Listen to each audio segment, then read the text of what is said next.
A very good evening to all of the students. So, on popular demand, we have brought to you the second part of gravitational formula, gravitation song.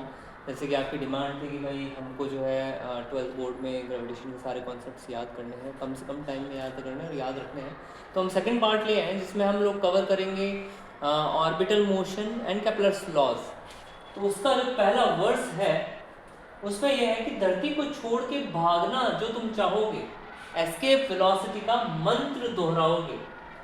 Root के अंदर 2gm और r को लगाना, इतनी speed मिले तो हो जाओ पार.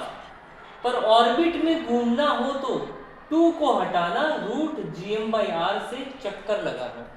The escape velocity from the surface of Earth is root 2gm/r, where 2 factor is coming, and orbital speed for the same radius is gm/root gm/r. Now in Kepler's law, the verses for Kepler's law are, Kepler बाबा ने 3 बातें बताई. Orbit को ellipse की शक्ल दिखाई, time का square और दूरी का क्यूब, यही है रेशियो जिसमें सब है do. So according to Kepler's law, he told that all the planets are in elliptical orbit, सारे इलिप्स में घूमते हैं.